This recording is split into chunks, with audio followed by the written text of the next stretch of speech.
in the second quarter of the year, I called them and then last year. Yes, last year. And then so I called them and I was like, let's chill guys, but this time let's make it unique. We're going at this place, having shukas, having snacks.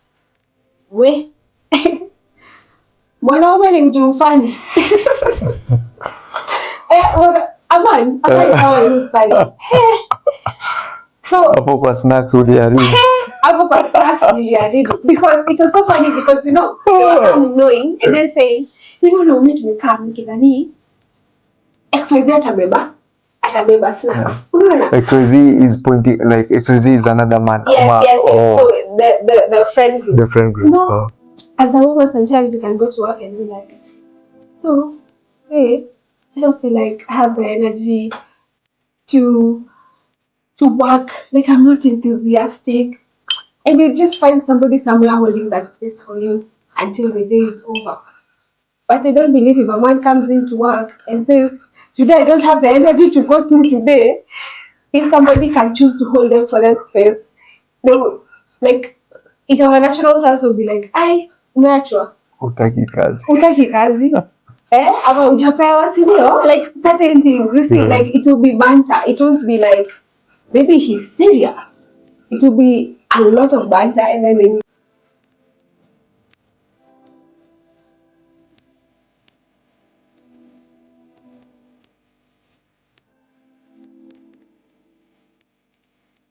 warmly invite you to our YouTube podcast, Modern Day Comfort, where we advocate for mental health through a powerful lens of visual arts and meaningful conversation. And today our magnificent guest goes by the name Naomi. Karibu sana Naomi. Hi. Yeah. So happy to be here. Yeah, and I'm honored to have you also in the podcast. Yeah, and maybe to our audience, for those people who are watching you for the first time, how will you best introduce yourself? Well, best. So my name is Naomi Jerry. I'm 25 years. I think I wear too many hats sometimes. So I am really, really passionate about mental health. So I am a mental health advocate. I am a Christian, of course, saved. Catholics to be specific. I am a founder of a community. I've worn the t-shirt today. MOS. Yes, it's called MOS Community. It serves men, to be specific, and from 15 to 35 years. Being in a generation where the women are really considered, we tend to forget about the boy child. And I just thought about the boy child and the men I saw growing up, and I thought it was best fit for this community to be out there for you guys. You being one of them. Yeah, true, very true. Yeah, and I'm also an equality advocate, and I am a part-time salesperson. Yeah, so those are so many hats. Yeah, yes. And going back before the hats, you also pursued catering, ICT, and community development. Yeah, and where, if you could just take us back, where were all those choices rooting from? I'd say, when you're done with high school, there's a lot of things you want to do. First of all, when I was young, I wanted to do three major things. I wanted to be an accountant. I wanted to be an air hostess, and I wanted to be, there's this one thing. I wanted to be something else. And I wanted to be a nurse. The medics really, growing up, we were seeing these movies. I think my brother used to watch them a lot. I cannot remember the names of these medics.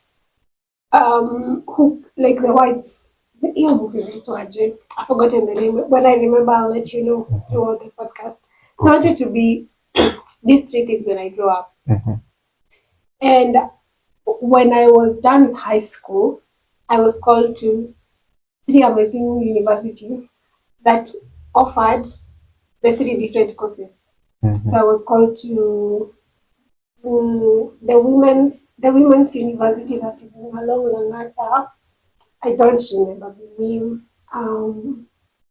Is, is it Nairobi Women's or something? It's a purely Meant for women's women. school, yes, but Okay. it's for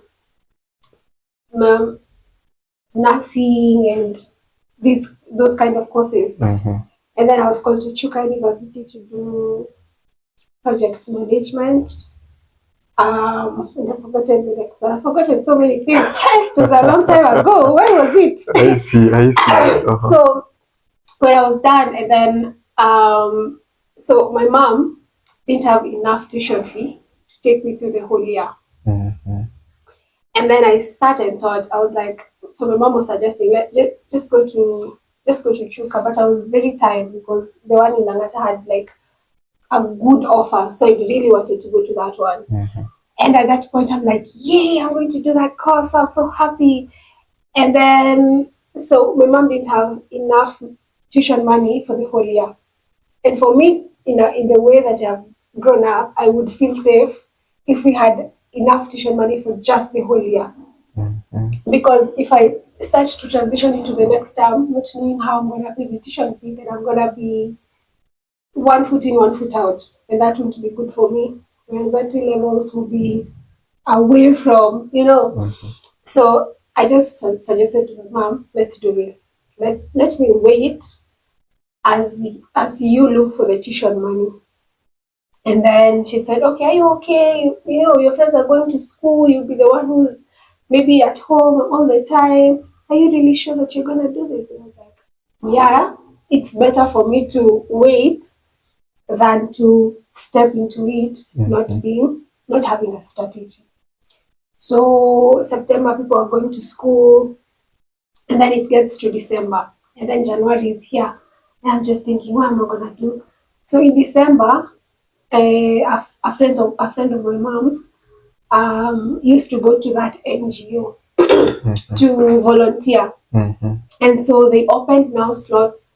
It was like now they started opening slots for school, like the tertiary, the technical courses, or at least short courses to keep people going as they wait to join uni or to just get skills to get a job. And so the friend of my mom's told my mom, and then now my mom came with the idea, and then she said, it can be a good idea, you just go check it out. Being who I am, loving to learn and explore, I was like, cool, sure, let me go and check it out. So I went and checked it out, and then at that time they did have a lot of courses that made sense to me. So I was like, cool, catering, and then it was production, mainly baking and service. So I was like, cool, let me explore this. And so for about 6 months, I went, I studied catering, and then in between, I was like, hey, and this is a lot of work. But like during the process, I didn't think of it as a lot. It was like, will I be able to do this? Is it really what I want? But I finished the course. Now, sometimes in Kenya there's just a lot of derailing, especially on graduation. So we did a course that was supposed to like take 6 months, took a year. Okay. Yeah, but it was very, very productive of For those whole year, for that whole year, it yes, was up. yes, yes. Oh, okay, Because impressive. now I got to be the top of the class, and the CEO knew me directly by name. Yeah. So and also my teacher at that time, he was working at a very big hotel, so he used to take us there to like do service to understand better what the course entails. So after that, I finished, I graduated, and that is how I ended up doing catering, because it was either that or computer packages. Okay. And I was not going to do computer packages because what is MS Word? For 1 month, you're learning how to just. It's not a bad thing. I'm not judging people who do it, but for me, I couldn't have been able to do it because I also did computer in high school, and so I had the basic things, the basic knowledge that I was going to pay again to get taught, I already had. So I wanted maybe an upgrade of what I learned. And so I didn't think. So my mom offered me that catering course and computer. And computer. I was like, no, I want to go and do catering. Catering. Okay. Yeah, so that is how I ended up doing catering. Catering. Yeah. Okay, that is catering. Yes. We still have ICT and community development. So you did catering until you finished? Yes. You did it for how long? For a year now. For a whole year? Yes. Okay, you finished. You practiced it? Yes, I did practice it in I think 3 institutions. One was where like outside catering events, and because my lecturer then used to really believe in what I was doing and my participation in class, and so he exposed me really well in that area because now he was really good at it. And then I got to experience it also um in a mall called Greenspan Mall around home. There was a certain restaurant, so I went there for internship for about 3 months, but then resigned in between because of like specific reasons. And then I went to a resort called Methodist and Conference Center. I practiced it again there.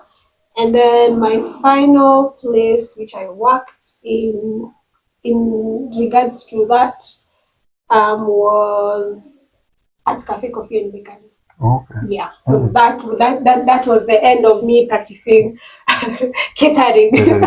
Yeah. Calling it the end, like, was it you found something better, or you were just tired of it, or this is something you noticed you don't want to do for the rest of, like, what happened? Why stopping? I know now there are people who who start it and they're very passionate about one thing is I realize I'm not very passionate about I wouldn't say service, but I wouldn't service in aspected to restaurants and cooking, and that is something when you're raised as a girl.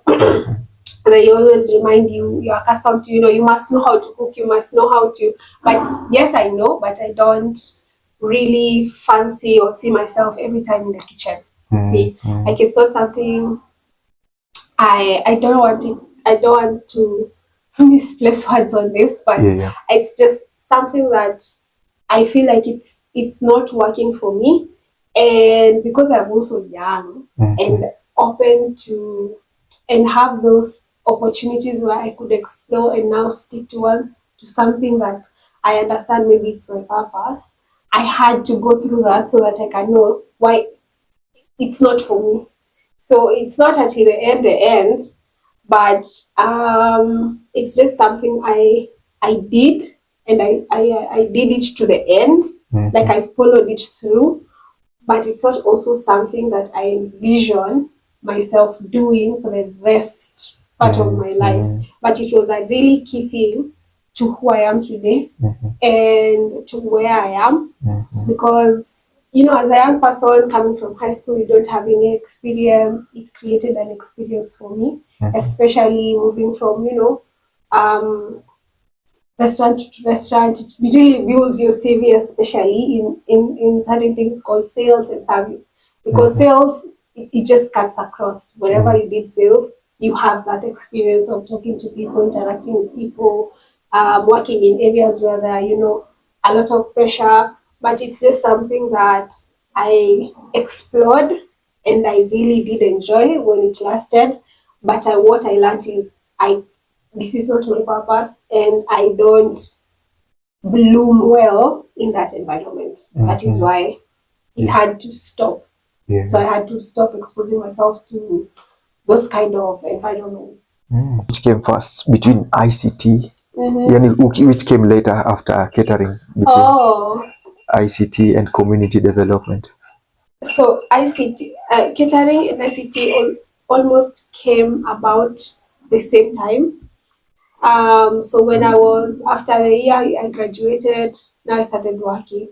I heard about the opportunity in my district that Chandaria was coming to to the community, and they were offering certain courses. So me looking up, I saw ICT, and then I went to what contains in the ICT packages, and then it was now the advanced level of what I was looking for then. So I thought, this is a good opportunity for me. So it was about a month and a half program that ran in the community center for the district in Embakasi. So we went, we learned, we explored, we networked, and then after that they gave me the certificate. So that is how I ended up doing my first I my first step in ICT was that. And so later I just continued advancing on my own. But the first time I stepped in a room where there were a lot of computers. It was in my district in Embakasi, and it was amazing to see a lot of computers like that. What took you there? So ICT, ICT because yes, to, because they offered ICT, but you already had the certificate. No, I did not have a certificate. I did computer back in high school. Okay. And then you remember me saying it was a choice between computer packages, Yes, and catering. So I thought catering would be best at here because I don't have any knowledge of this. So let me go with catering. And then now I wanted a higher level of what I learned in high school. And then at this specific moment, Chandaria are coming in, and now the youth empowerment program in our district. That is when I thought to just take the opportunity because it was offering what I wanted now in terms of computer packages. It was a bit higher than what I learned in high school. So that is why I chose to explore that. Yeah, and through that we learned about startups and entrepreneurship and stuff like that. So it was a good experience. Yeah. Were you able to practice it? Yes, I think not in an institution. Oh yes, I think in an institution way later. Now me doing community development and working in a certain NGO, that is when I got a chance to practice. Yes, because there was a time where I would be a data assistant or help in no, entering data. Okay. Yes, entering data. Okay. Yes, of the community outreaches that we would do. Yes, so that is when I got to practice ICT. But I think it's not in an institution, but I get to practice it every day. Yeah, in everything that I engage myself in. Also, my phone, getting to understand. I think that is all. Yeah. And now community development. So that came in 2023. Yes, that came in 2023. So I did it in Tangaza University. I did it also for a year. And it was a really amazing doing that during that year. Yeah, so I learned a lot, and I think now that is where my heart is. Community development. Yes, that is where I bloom best in. And I think since I started, actually, I didn't do community health. I didn't do the course community health and development first. I worked at an NGO first. And then during my tenure in that organization, that is when I learned, you need and yes, and I could actually do it and practice it as a career. And so after a while, it was I think after 8 months in my stay at that community, that is when I decided to now do the course. And then at that time, because Tangaza is a Catholic supported institution, I thought it was best for me to go because one, the management, I think it supported me to also have the work-life balance. It was easy for me to do that transition without missing one on a lot of classes or having to sometimes institutions in Kenya sometimes don't fully support work life, not work Balance. life, work school, study work programs. Okay. Yes, study Okay. work programs is not. There are no. It's not a lot of institutions that support work study programs. So for me, when I got to get the chance of having the work study program, then I thought this was a really cool opportunity for me to explore. I did it for a year, graduated, um, and now having it was cool because I didn't also struggle with internship. I just went to my management and told them, a letter stating that I've been practicing this. So even getting the necessary documents to also graduate, it was a bit easier for me because I wasn't struggling too much to find an attachment or internship because I was already working in an organization. I think for my last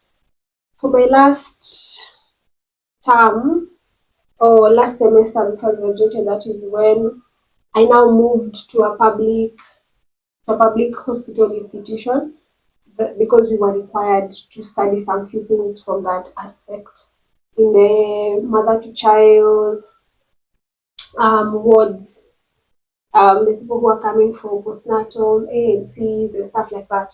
We needed to explore that before we graduated, and so that was only when I had to move from my organization to a different institution to get experience or and I also was very lucky to work into to go into internship into two different institutions. One was private, one was public.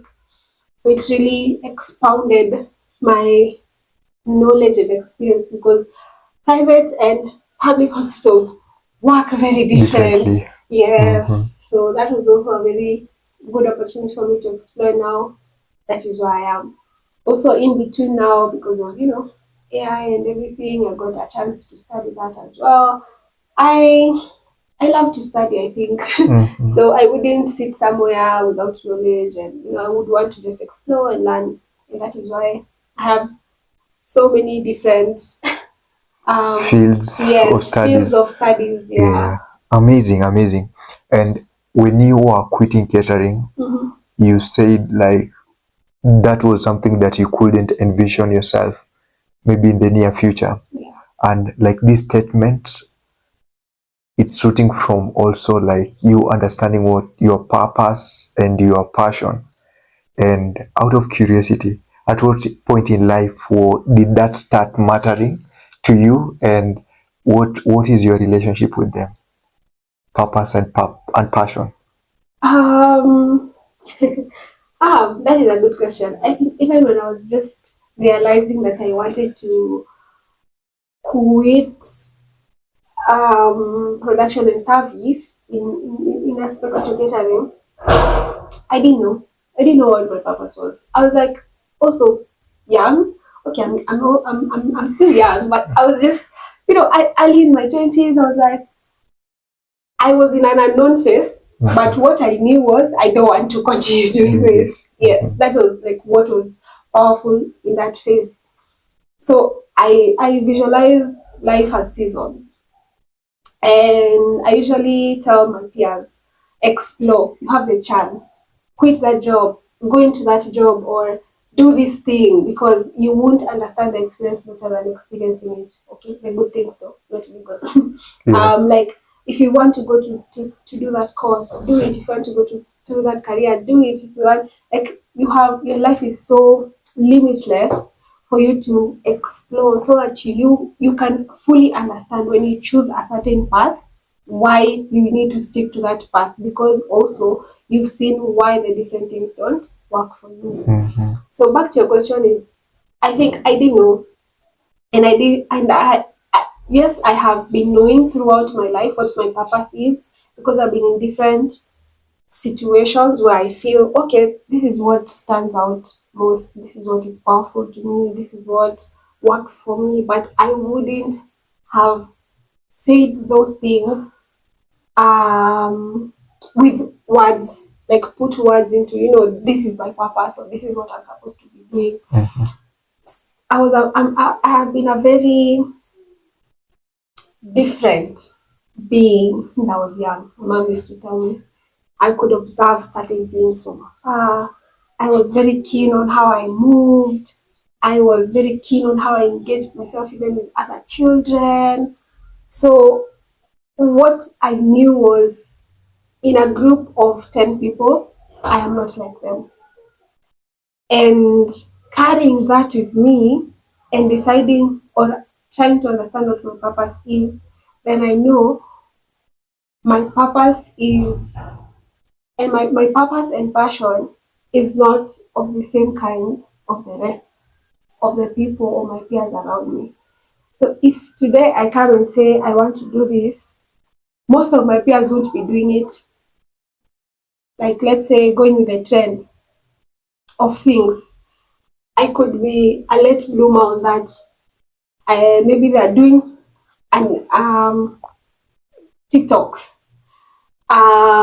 But I've not identified with TikTok. Why? Because I am a different being. You see, I am just trying to get that niche of what is happening here. Why are you guys doing? Like, I'm not having the strong why as to follow you guys. I'll be like watching on the sidelines. Maybe when they have moved to Instagram, now the one coming on TikTok, I'm like, oh, this is a vibe. So I've always known I was a very different kind of child, even growing up, even when you start identifying yourself when you're in high school. So when I did, even when I was exploring, I was like, this is not what I want to do. Like, I was sure this is not what I want to do, but I was exploring. I was very open. I believe I'm a very open person. So exploring things to the max and then having a good reason as to why I can't continue with it really, really is a powerful thing for me.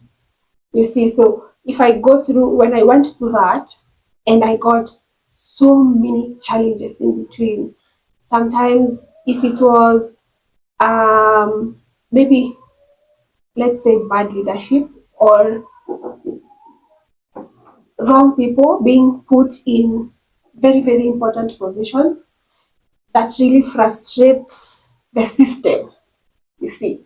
And so me looking at that, I'm like, no, me, I can't stay here because of this. But then you go to another, the same field, but another institution. You still see the same similarities. So those were similarities that I saw in those institutions that I didn't want to be a part of. And when you try and bring change or try and be different, you need to find your niche and find a community that, or find a group of people that are almost like you so that you can empower each other. And that is when I knew that this is not my community. Even if I stay here for 4 years, 5 years, I'll grow all the bitter because I'll be like, why did they do this? And I don't want to picture myself coming into work every day and I am angry and depressed and not energetic. Immediately I start to feel that I detach. Your purpose, when you're working towards your purpose, it can be heavy, but not at any point you'd feel like quitting or feel like you're losing. You'll always feel like this is so heavy for me to carry, but not at any point will you feel like it's heavy for you to put it down and leave it there. You will find challenges, you will find controversies, but there's always something deep, deep inside of you that you know that you are destined for this and you will carry it, even when it's too hard. So for me, when it was too hard, I usually felt like, I'm not supposed to be here. Like the instant thought, the first instance was, I want to leave. I don't want to continue like this. But maybe you're under a contract, so you can't leave until the contract is. So, but to just make it short, is I didn't know what my next step was. I was in a very long unknown phase. But what was very certain to me at that specific phase was, I don't want to be here. And I continuously asked God to guide me through that journey because I was very specific on what I wanted. I was like, God, they don't want this job. Don't even recommend to me this kind of a job again. Me, I want this kind of a job. And I ended up, up now getting the courage to even apply to that side of what I wanted. Yeah, so but it was a very key thing for me to learn and to understand why I don't want to explore that anymore. But it was a very heavy lessons from those experiences.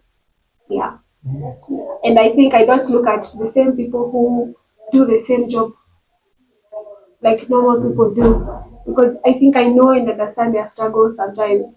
You see, so when I see someone, or let me say we are out with our friends and we are being rude to a waiter, I'll instantly even leave the group because why are you being rude to a waiter? Why are you being rude to someone serving you? Why? Like it just goes deep down, because sometimes you go to work very tired, angry, or so many emotions, and then you're forced to, you need to smile, because okay, you need to smile because you can't go and maybe you're serving someone and then you're not smiling. You see, so sometimes they have to act okay, and then when they get hard situations or get hard customers, and then it's like it becomes worse for them. So holding, I think there I understood why holding grace, and I really carried heavy lessons from that experience. Yeah. Yeah, you're a very empathetic person, which is a good Thank trait. you. Yeah, like it's Yeah. a good thing. It really is a good thing. Well, it's a good thing if you know how to niche it, but Yeah, it can also be, bad thing when people start taking advantage of you. yeah. Yeah. But it's clear you know your boundaries.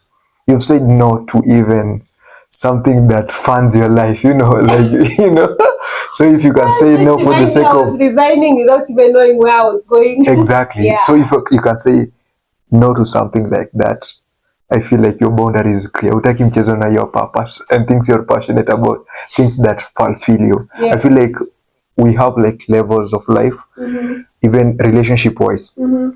Like where we normally start with is maybe like maybe how we are accepted in the society. So that is, then it goes to a point now what serves us like as individual, and when it reaches there, all these things are noise.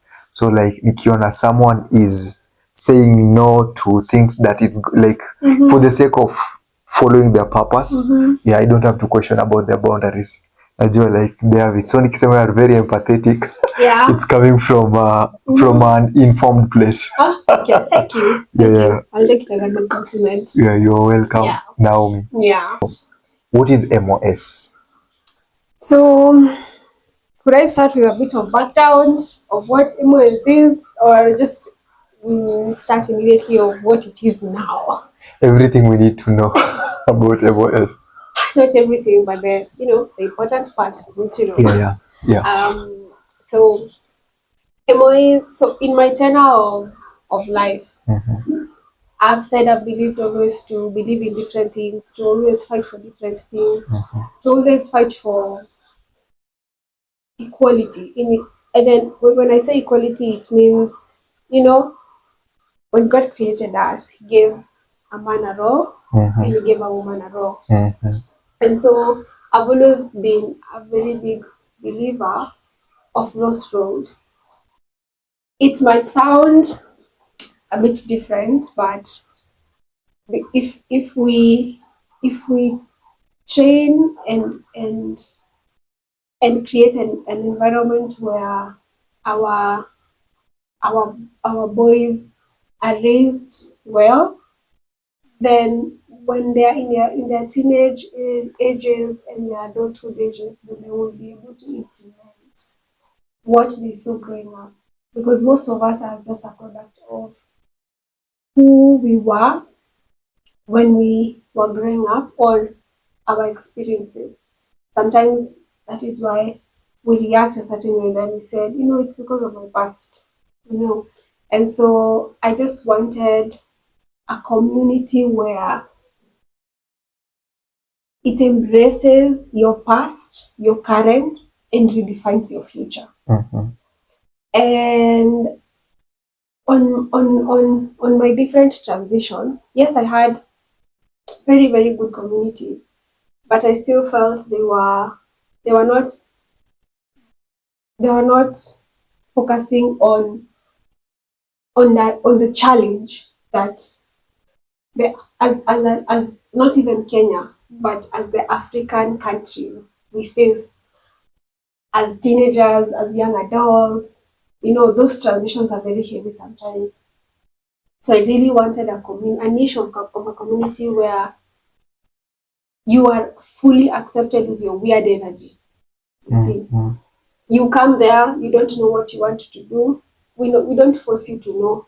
We journey with you until you know. Because sometimes not knowing is also knowing, because it was in my unknown phase that I knew that I didn't want to do that job or in that field of work. And it was in that unknown space that I wanted to explore different things so that I could know what I want and have the support to explore those things, knowing that you have a fallback plan. Like, if I go with this and it fails, I have a community which will hold me down and will guide me towards a different thing that I want to explore until I find my purpose or my passion in the different fields. And so Imo started as a thought in 2023, you know, and I started seeing the need of a community, and not just a community, but a community that serves people in a different way. It's like giving a personalized experience in a general crowd.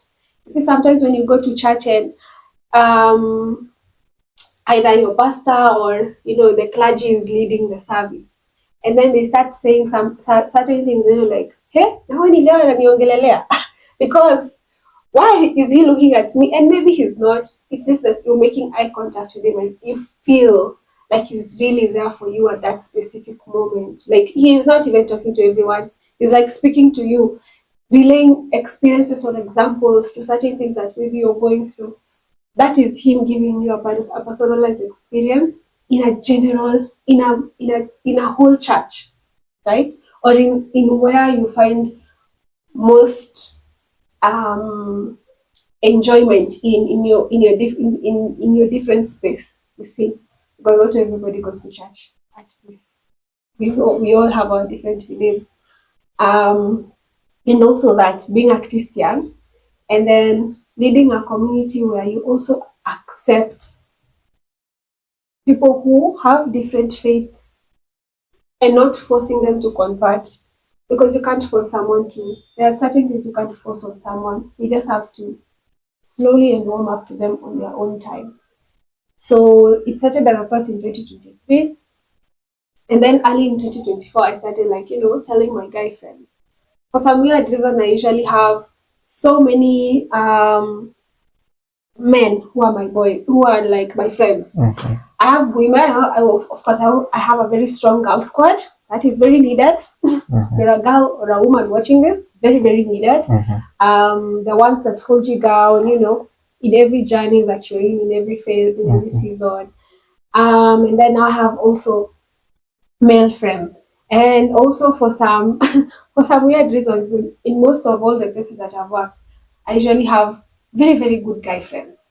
Like, they're the ones who like center me, guide me. This is the cheat codes of working here. That they have been so supportive of my journey. And then when looking back, they don't have the same support system, especially also in working environments. They usually don't have a very you see, as a woman, sorry, I'm just deriving away from what I was saying. Um, as a woman, sometimes you can go to work and be like, no, today I don't feel like I have the energy to work. Like, I'm not enthusiastic, and you just find somebody somewhere holding that space for you until the day is over.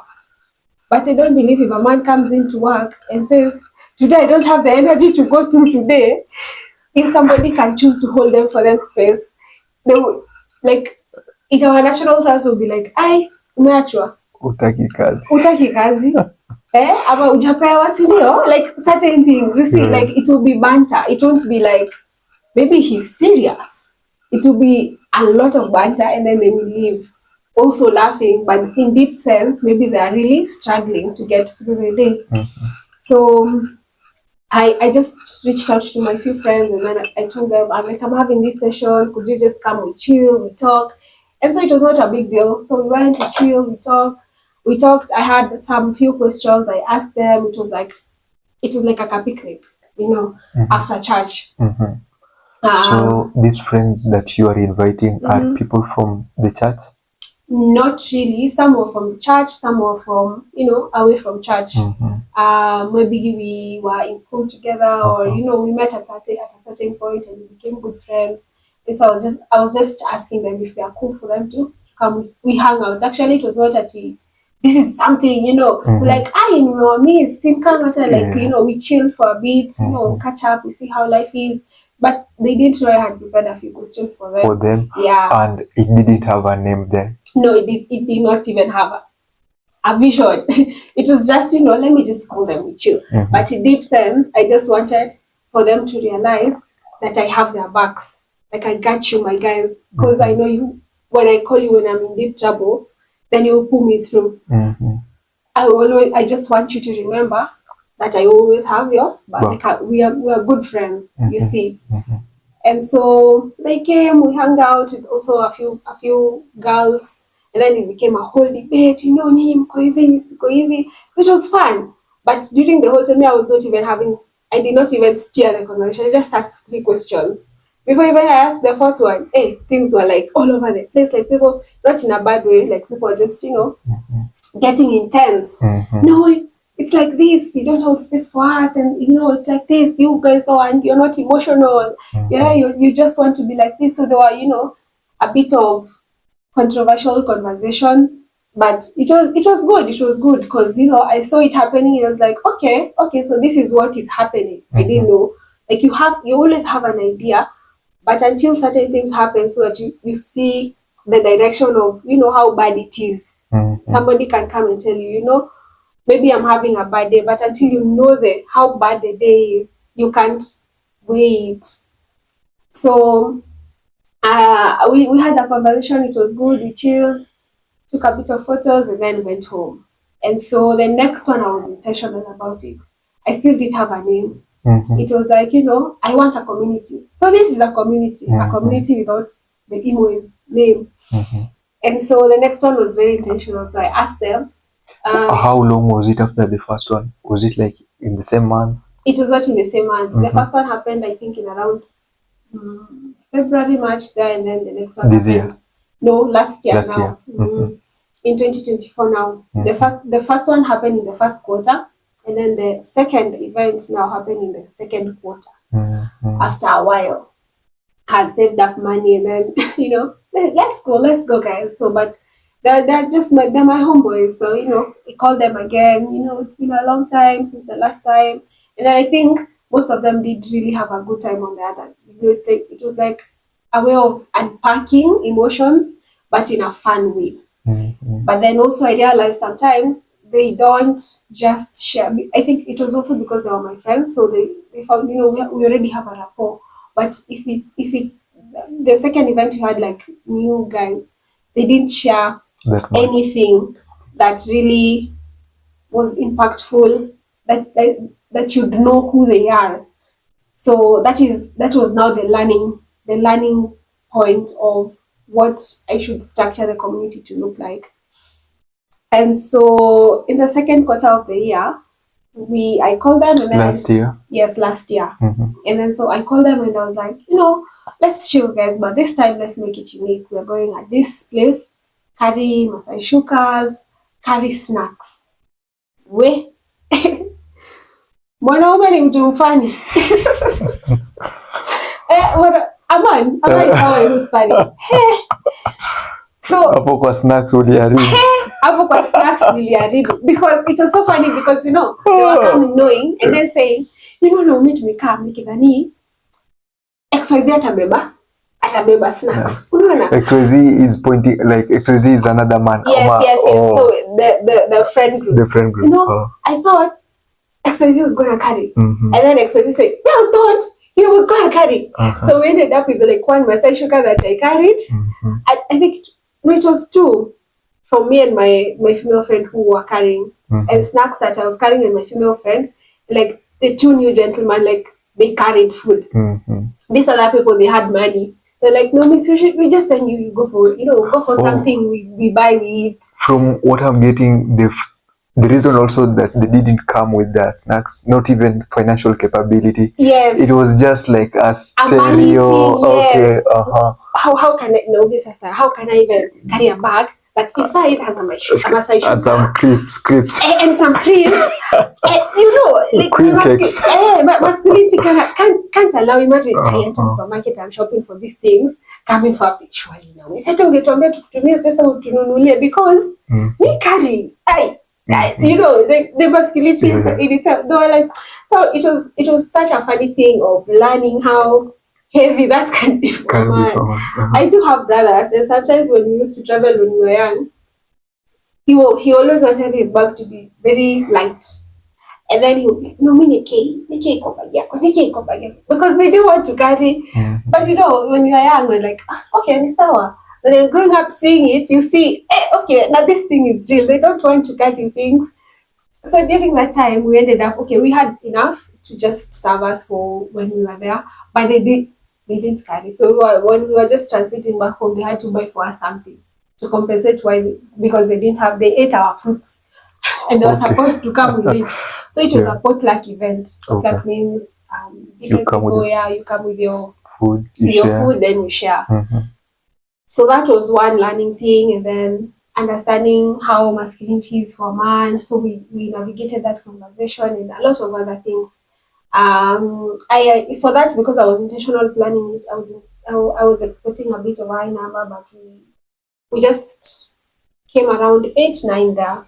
But it was still a very good yes. A very intimate number. Yes. What number were you expecting? Roughly? Around 20. Around 20. I reached out to like a few people. But then from there now, I thought, okay, if I want it to become a community that I envision it, then this is what I have to do. I have to stop, to strategize and see, come up even with a vision, a name. You see, so I stopped doing this, doing the sessions, and then before that, I had to travel. So I had to travel to a different country to do some mission work and explore, of course. Related to church or now the mission work? A different community. Yes, a different community that advocating for mental health also. Advocating for leadership. Mainly leadership. Okay. Yeah, mainly leadership and faith. So we had to travel, and I took a pause on that. So that was like end July, early August, and then coming back already I've resigned from like a different job. So also navigating that is also a very new thing to me, changing. So it was also a very different season in my life. So transitioning the community to what I wanted to be, and also all the transitions, leaving the job, trying to find a new one, and whatnot. It was not easy. So I think during the second quarter, after the second quarter and third quarter, I didn't do a lot. It was just mainly, in my phone doing research on what communities should look like, establishing a community in like Kenya, what challenges are men facing in Africa, not specifically Kenya or in the world, reading and just doing a lot of that. So I think in the fourth quarter, I just being in the same organization space, we got to go to a dinner. So when we went to that dinner, in Kenya. Yes. So that is when we're already back. The second quarter has already ended. The third quarter has already ended. And then we're navigating a different space. So the fourth quarter of like last year, I got a beautiful chance to attend a dinner on behalf of the organization. And we met we met the founder of that organization. and we met the founder and the wife and a few other people who were around. It was a very, very beautiful thing. You know, when you're meeting somebody who started something that is very big, Successful. yes, very successful. You're in a very heavy space. Like you need to be quiet and learn. But for some reason, I was not even quiet. I was just talking. I was just being my own self, like making jokes. I'm not a very social person, but I can be sometimes. So just interacting. Where I was sitting, he was seated next to me, him and the wife, and me and my friend, and now the other counterparts who are with him, or who are within the organization on different roles. So who are there, who are coming together on that dinner. I think it was the last day they were in Kenya, or the second last day. I don't remember. I don't quite remember, but we had a beautiful dinner. Hey, we ate meat. Hey, we ate meat. I've never been to Fogogochi. I was in Fogogochi for the first time. Like, yeah, Oh, you it just was eat it. Foguchi. Yes, Yeah. yes. So you just eat. You Oh, just turn man. your card like this when you And want then to eat. When you don't want to eat, you return it you like return. this. And we ate. That was a very key point. How much was it then? Last time I checked, it was 3,200, I guess. Per person. Per person. I don't know. Or per couple. I Per don't person. know. Okay. I don't know. I can't put an amount on it because I was It's not okay. there when this did that. Oh, I was it's just okay. very willing to Oh, eat. okay. So when we were just now discussing, introducing ourselves, we were just making jokes. So I had two females beside me, and also a female and another male. And so people just having conversations, and then the next counterpart, we started talking. We're actually not extremely good friends, but at least we have been in spaces. I've met her again, and she's been really proud of what I'm doing.